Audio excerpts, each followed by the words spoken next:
Good day everyone. आज हम पढ़ेंगे discovery of neutron. By the way I am Kash your virtual teacher and welcome to my channel learn with ease.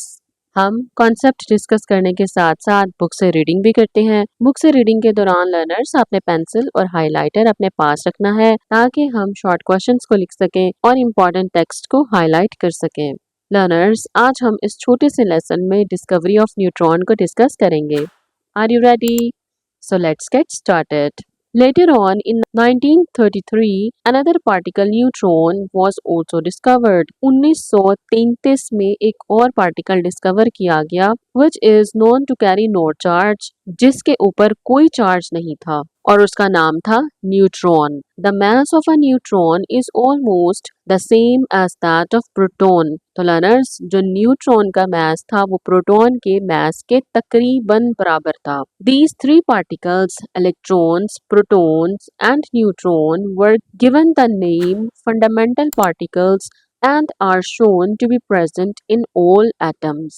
Learners, हमने देखा electron और proton 1800 कुछ में discover हुए थे. तो लर्नर्स, जो न्यूट्रॉन था उसकी डिस्कवरी तो बहुत ही लेट हुई 1933 में और ये आपने याद रखनी है और ये इम्पोर्टेंट एमसीक्यू है. अच्छा लर्नर्स, जो तीन पार्टिकल्स डिस्कवर हुए, इलेक्ट्रॉन जिस पर नेगेटिव चार्ज था, प्रोटॉन जिस पर पॉजिटिव चार्ज था और न्यूट्रॉन जिस पर कोई चार्ज नहीं था, इन तीनों को नाम दे दिया गया ये किसी भी एटम के फंडामेंटल पार्टिकल्स हैं. फंडामेंटल पार्टिकल्स का मतलब होता है ये हर एलिमेंट के एटम में मौजूद होते हैं. अब एक एक्सेप्शन भी है, एक्सेप्ट ऑर्डिनरी हाइड्रोजन. हाइड्रोजन का एटम लर्नर्स बहुत ही सिंपल होता है.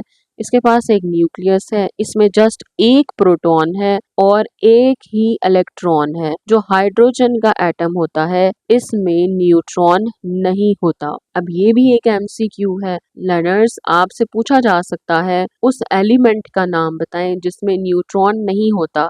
तो लर्नर्स, हाइड्रोजन में कोई न्यूट्रॉन नहीं होता, इसमें जस्ट एक प्रोटॉन और एक इलेक्ट्रॉन होता है. Irrespective of the fact that these atoms behave very different from one another. तो लर्नर्स, जो प्रोटॉन्स होते हैं और इलेक्ट्रॉन्स होते हैं और न्यूट्रॉन्स होते हैं, इनका बिहेवियर एक दूसरे से बिल्कुल ही मुख्तलिफ है. It was, however, also shown that the number of these particles is different in different atoms. Learners, जो इलेक्ट्रॉन्स, प्रोटॉन्स और न्यूट्रॉन्स होते हैं ये हर एटम में मुख्तलिफ होते हैं. जिस तरह मैंने आपको बताया हाइड्रोजन में सिर्फ एक प्रोटॉन और एक इलेक्ट्रॉन होता है. अगर हम बात करें कार्बन के एटम की तो लर्नर्स, कार्बन के एटम में 6 प्रोटॉन्स होते हैं, 6 न्यूट्रॉन्स होते हैं और इसके बाहर 6 ही इलेक्ट्रॉन्स मूव कर रहे होते हैं.